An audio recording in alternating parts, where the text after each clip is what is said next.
मित्रांनो, लग्नानंतर होईलच प्रेम या मालिकेत जीवा आणि काव्याचं अफेअर होतं हे सिद्ध करणारे रोमॅन्टिक फोटो, व्हिडिओ, गिफ्ट्स असे असंख्य पुरावे रम्या आणि वसुंधरा यांच्या हाती लागले आहेत. येणाऱ्या भागात असं दाखवलं की त्या दोघी मिळून या पुराव्यांचा नेमका वापर कसा करणार आहेत.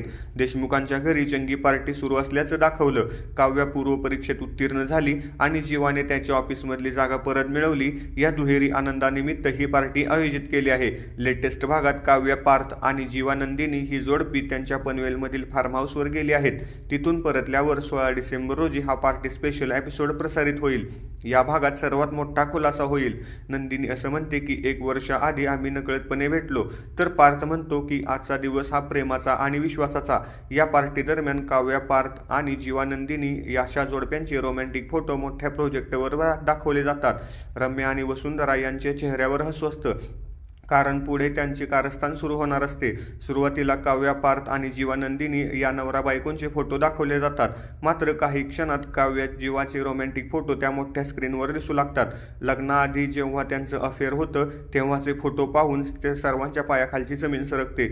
सर्व देशमुख मंडळी, नंदिनी आणि पार्थ त्यांचा स्वतःच्या डोळ्यावर विश्वास बसत नाही. काव्या आणि जीवाच्या चेहऱ्यावरचा रंग उडून जातो. 16 डिसेंबर रोजी लग्नानंतर होईलच प्रेम या मालिकेला 1 वर्ष पूर्ण होते. त्या निमित्ताने हा मोठा ट्विस्ट मालिकेत येणार आहे. काव्या आणि जीवा यांचं लग्नाआधीचं अफेअर होतं हे समजल्यावर नंदिनी आणि पार्थ यांची प्रतिक्रिया काय असेल हे येणाऱ्या भागात स्पष्ट होईल. याशिवाय लेटेस्ट कथेनुसार जीवा नंदिनीच्या प्रेमात पडला आहे, तर काव्यालाही पार्थ आवडू लागला आहे. लग्नाआधीचं अफेअर समोर आल्याने जीवा, काव्या त्यांचं जोडीदारावर असणारं प्रेम सिद्ध करू शकतील का, हे 16 डिसेंबर नंतर स्पष्ट होईल. व्हिडिओ आवडला तर लाईक, कमेंट आणि सबस्क्राईब करा. धन्यवाद.